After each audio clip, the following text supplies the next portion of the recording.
from a corporate perspective, what can companies do? Because, I work day in, day out with companies, and genuinely, they're trying to move in the right direction. They're trying to do the right thing for the businesses, but more importantly, they're trying to meet the needs of their stakeholders, particularly investors. What do you think they can do to support the success of the ISSB?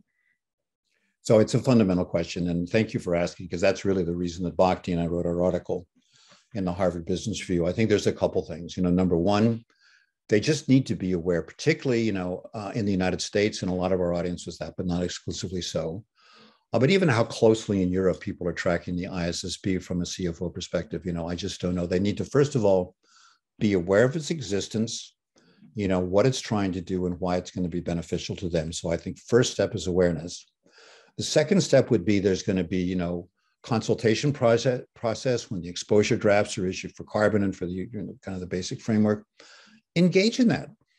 Write in, what you like, what you don't like, what's your point of view. I mean, the IFRS Foundation, that's how it operates. That's how the ISB operates.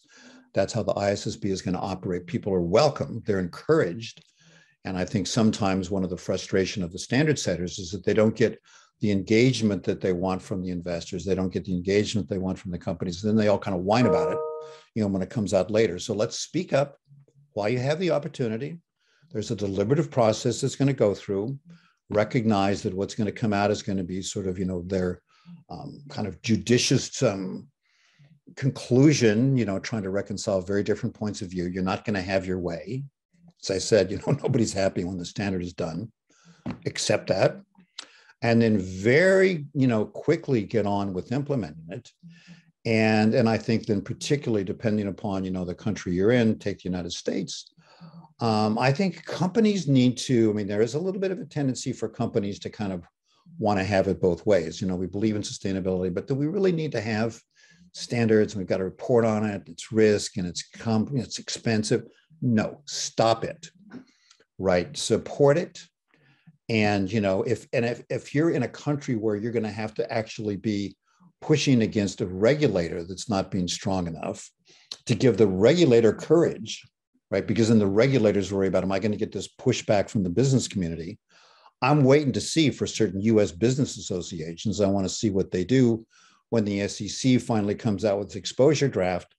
They're all making nice talk about purpose and blah, blah, blah, stuff we can talk about.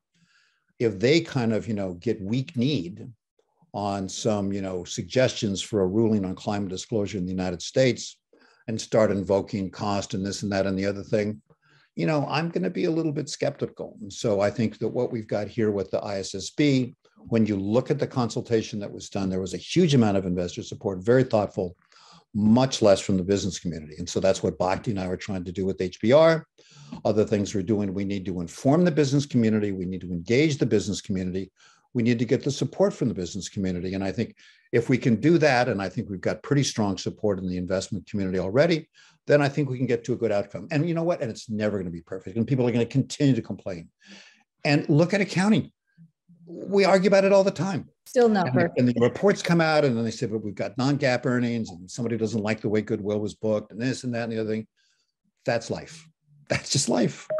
And I think the important thing to highlight from the prototypes that have come out, the two standards that have come out, prototype, is that they are actually built on the frameworks that are already out there. So they use ISSB metrics, they use the TCFD framework, they're beginning to use the integrated reporting principles, as you said.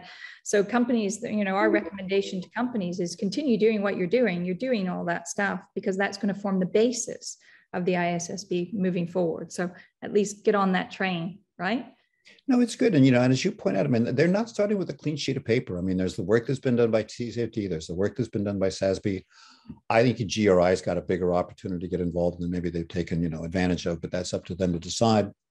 And here's an irony. SASB was a US NGO.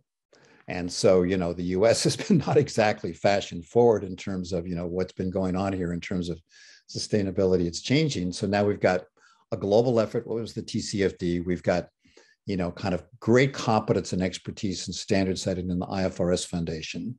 which is not an easy thing to replicate. I mean, that's something I think the EU needs to think about, like what's going to be your standard setting process going forward, for a corporate sustainability reporting directive.